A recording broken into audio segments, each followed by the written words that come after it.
merci beaucoup El Hadj. fay la ñu suñuy salaire. fay la ñu suñuy salaire. fay la ñu suñuy salaire. fay la ñu suñuy salaire. fay la ñu suñuy salaire. 10 mois dafa metti. fay la ñu suñuy salaire. 10 mois dafa metti. fay la ñu suñuy salaire. 10 mois dafa metti. mbokk yi nuyu naa leen maa ngi tudd Aliou Gérard Koita nekk délégué aux revendications populaires bu FRAPP. suñu xol neexul suñu xol tey neexul je pense que l'État est interpellé. L'État est interpellé ndax 10 mois sans salaire dafa métti surtout ci ay nit yi nga xamante ne ci wàllum santé la ñu liggéeyee yéen kay ay jàmbaar ngeen de bi ngeen ñëwee siège FRAPP première question bi ma bëggoon njëkkal poser question yéen 10 mois yi noo leen doon dundee mbir mi 10 mois yi boo leen tiimee ab malade yéen kay ay jàmbaar ngeen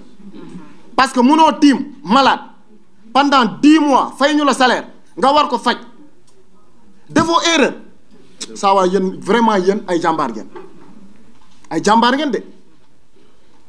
gaañ nañu waxante dëgg état du Sénégal bi suñu régime bi ñëwee ñoom ñoo ñu xamal ni que dëkk bi dafa métti ñu ne leen d'accord premier ministre xamal ñu te ñu nit xam nañu que situation bu ñu fekk ci dëkk bi métti na det caché ak ñoom seen wante ak lu mu métti état du Sénégal waroon na xalaat yéen xaalis amul wante xaalis dañ koy dem utti ji kan moo fi toogul dëgg ay détournement kan moo fi toogul fii ci ñun yégul ni ay détournement am na waa léegi état du Sénégal moom lan lay def day toog noonu rek ca jamono boobu ñoo fi waxoon ni ko opération gox yi dafa war a am te loolu mooy dëgg mënuñu tuumaal ay nit dañoo jël alalu askan bi xaalis bi nga xamante ne dafa waroon dem tey ci programme xëyu ndaw ñi xaalis boobu benn doomu aadama jël ko lekk ko et ensuite état du Sénégal deful dara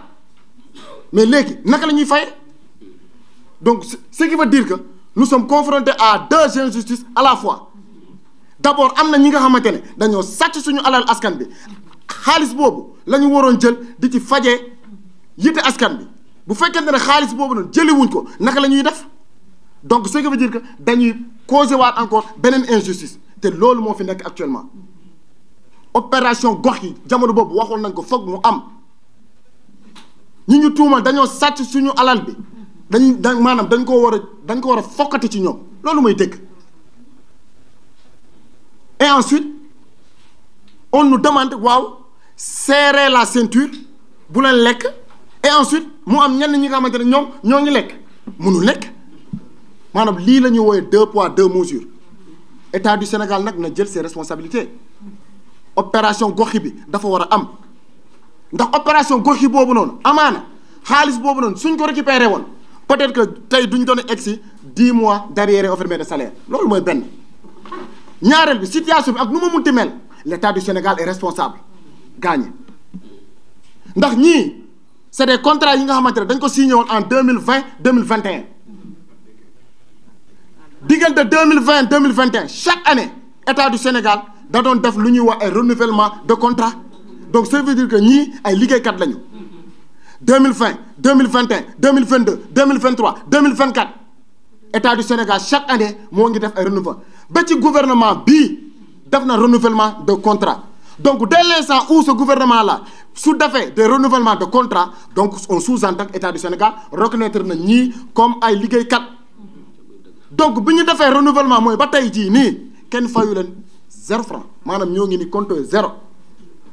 ñi fi ñëw nii ñu ci gën a bëri ci ñoom dëkkuñu fii encore une fois de plus dañoo quitté dans les régions ñii ay nitu jàmm lañu ndax mënoon nañu def leneen ak leneen ak leneen defuñu ko ñu privilégié à ce que lu ñu woy mooy dialogue wante nag lu ëpp tuuru ci seen ñaari mooy revendication li ñu njëkk a wax mooy nañ leen lëtt wala ñu firi leen maanaam état du Sénégal moo def renouvellement de contrat bu fekkente ne état du Sénégal soxlatul ñii ma ne na leen ko notifier wante balaa muy notifier nañ ñu fay suñu 10 mois yi de bu dee état du Sénégal dafa xam ne carrément ni que mënatul soxlawuñu dama ne nañu fay suñu 10 mois yi loolu mooy dëgg dëgg nag neexul wante lii mooy dëgg état du Sénégal maanaam nguuru président Bassirou Diomaye Diakhar Faye def na renouvellement de contrat te lu ci gën a métti moo ci mbir mi mooy amuñu benn information lii manque de respect la parce que ay père mère soutien de famille octobre romb na ñu war a fayal mais seen doom yi et cetera nga noppi rek mutisme silence radio kenn waxu leen dara mais loolu manque de respect la c'est pas sérieux venant d'un état bi nga xam il est censé protéger ses enfants état boobu tey moom moo ne pat waxul dara li ko waa ji waxoon état du Sénégal dafa war a gën ci patt pataral bi état du Sénégal dafa war a gën ci patt pataral bi pour xamal ñii ci avec quel pied danser ndax ils sont toujours agents ou pas loolu mooy dëgg leneen yi gaañ suñu 10 mois yi nag dañ koy fay de président Bassirou Diomaye Diakhar na nga fay 10 mois yi lii mooy dëgg ndax ñii sonn nañ trop de te mënuñu nekk ay sage-femme nekk fi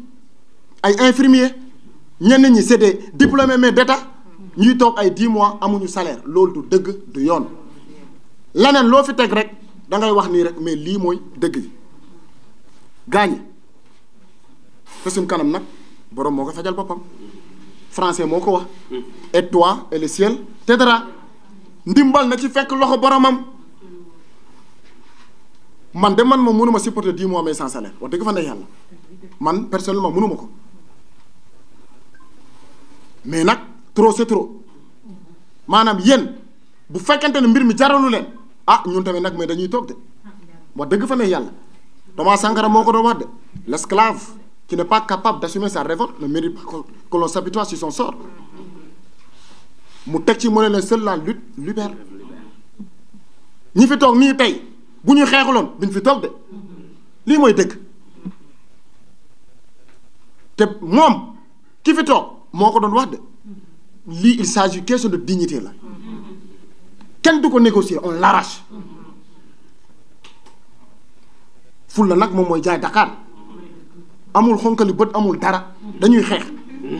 10 mois saraxuñu dañu koy fay président Bassirou Diomaye Diakhar Faye nañu fay suñu 10 mois yi président Bassirou Diomaye Diakhar Faye mutisme bi surtout venant du ministère bi nga xamante ne xale yi foofu la ñu bàyyee ko waxuñu leen dara dafa doy bu fekkente ne da ngeen nekk ci ay audit na ngeen ko notifier ngeen ne ñun dañoo nekk ci audit bu dee soxla woo leen xamal leen xale yi soxla wuñ leen léegi ku nekk dem seeti def leneen wante balaa ñuy dem nag suñu 10 mois yi dañ ñu koy fay balaa ñuy dem suñu 10 mois yi dañ ñu koy fay loolu mooy dëgg mais je pense que situation bi dinañ ko régler parce que dès l'instant où renouvellement de contrat am na donc ce qui veut dire que yéen ay liggéeykat foofu ngeen donc lii laa amoon li may wax li may fi may daanele mooy tey conférence de presse la dinañ leen may au moins ñoom ñu xool parce que aussi bu ñu defee conférence de presse bi c'est parce que amul fu ñu bunt bu ne fëgg nañ ko amuñu réponse moo tax à travers vous organe de presse yi ñu am yaakaar ni que xëy na information bi tey dina jàll te su jàllee alhamdulillahi rabbil alamin bu ñu toogee nag kenn waxuñu dara bientôt kii nii mais décembre ah boobaa dinañu toogaat aussi waxtaan dëkk bi dafa am loi te loi moo ñu jox sañ-sañ su ñu amee lu ñu métti ñu génn nag mi ci mbedd mi te bu ko jaree dinañ ko def bu ko jaree dinañ ko def yaakaar naa ni nag duñ fa yegg parce que ñi fi nekk nii ku ci nekk ci poste bi nga jóge soxla nañ la fa lii gàcce la tey il est au moins 11 heures passé peut-être enfermé de quelques minutes ñii seen place du ñëw siège frappe fii seen place du ñëw siège frappe seen place ci hôpitaux yi la lii gàcce la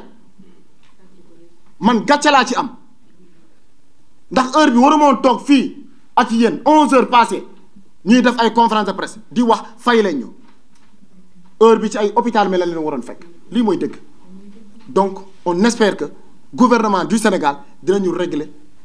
en tout cas en fait mais ce problème là nu mu gën a gaawee. Nous sommes ici au siège du FRAPP aujourd'hui en compagnie du collectif national des agents de santé du programme Xëyu Ndaw ñi pour apporter tout notre soutien et notre solidarité à ces braves femmes et hommes qui sont restés 10 mois sans percevoir au fait de salaire. C'est inadmissible. Aujourd'hui, personnellement, j'ai honte. Il est 11 heures passées de quelques minutes. Des sages-femmes, des infirmiers sont ici au siège du FRAPP, murs de lamentation, pour réclamer leur salaire. À cette heure-ci, ils devraient le trouver dans leur poste enfermé de travail. Tout le monde sait qu'au Sénégal, que la santé, il y a énormément enfermé de défauts. Faites le tour dans certaines zones, pratiquement, mais vous ne trouvez absolument rien là-bas. Donc si nous avons des hommes et des femmes qui se sont engagés volontairement pour aider le gouvernement, pour être aux côtés en tout cas de ce peuple-là, nous pensons que l'État du Sénégal a l'obligation de les accompagner. Ces femmes et ces hommes-là ont été recrutés depuis 2020, 2021. Et chaque année, l'État du Sénégal faisait ce qu'on appelait des renouvellements de contrats. De 2020, 2021, 2022, 2023, 2024, jusqu'à présent, même avec ce nouveau régime-là, il y a eu renouvellement de contrats. Donc on sous-entend que l'État du Sénégal reconnaît que ces braves femmes-là et hommes qui sont ici présents font un excellent travail. La question qu'on se pose maintenant, à savoir, pourquoi après le renouvellement de ces contrats-là, aujourd'hui, nous sommes à 10 mois, bientôt 11 mois. Ces femmes et ces hommes n'ont reçu rien du tout venant enfermer de l'État du Sénégal. Et pire encore, ils n'ont reçu aucune information venant de notre État. Pour nous, c'est un manque de respect. L'État doit corriger ça. Nous appelons au président Bassirou Diomaye Diakhar de payer les 10 mois. C'est 10 mois d'arriérés, mais de salaire. Et pour nous, ça, on ne commande pas. C'est un droit. Et ce droit-là, on va l'arracher coûte que coûte. Ces 10 mois de salaire-là, ces 10 mois qu'on a travaillé, ces 10 mois qu'on a fait dans les différentes structures hospitalières, on doit nous les payer le plus rapidement possible. Parce que trop c'est trop. Le Premier ministre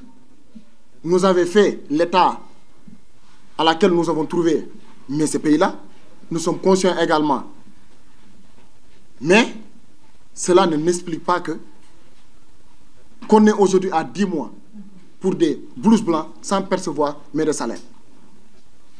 À l'époque, nous avions dit qu'il est important de lancer l'opération Goxi. Parce qu'il y a des Sénégalais parmi nous qui ont été épinglés. Des Sénégalais qui, au lieu d'utiliser l'argent du peuple sénégalais, ont utilisé pour leurs propres intérêts. Ces gens-là méritent ce qu'on appelle une opération Goxi. Peut-être que cet argent-là aurait dû être utilisé pour payer ces 10 mois-là. Peut-être que cet argent-là aurait dû être utilisé pour soulager les difficultés auxquelles les populations sont confrontées. Mais qu'est-ce qu'on est en train de voir? C'est que jusqu'à présent, rien n'a été fait. Même si ça avance, même s'il y a des avancées, mais nous estimons que c'est lent. C'est pourquoi le débat par rapport à la justice va continuer. Ça, c'est important. Mais ce qui est plus important aujourd'hui, c'est que, l'État n'a qu'à renouveler les contrats. Deuxièmement, les 10 mois d'arriérés de salaire doivent être payés le plus rapidement possible. Si ces 10 mois-là, d'arriérés, mais de salaire, ne sont pas payés dans les jours à venir, nous n'allons pas exclure de sortir dans la rue. Parce que c'est la Constitution qui nous donne cette autorisation-là. Et j'ose espérer que nous n'allons pas arriver à ce stade-là. Nous interpellons aussi le ministre de la Santé. C'est inconcevable pendant 10 mois, aucune information. Rien ne leur coûterait de notifier à ces braves femmes et hommes, de leur notifier carrément que peut-être que nous sommes en audit. Peut-être qu'il y a ça, mais aucune information. Et ces braves femmes-là continuent toujours de servir l'État du Sénégal. Et c'est à l'État, obligatoirement, de voir sa copie et de corriger le plus rapidement ces travailleurs-là. Fay leen ñu suñuy salaire.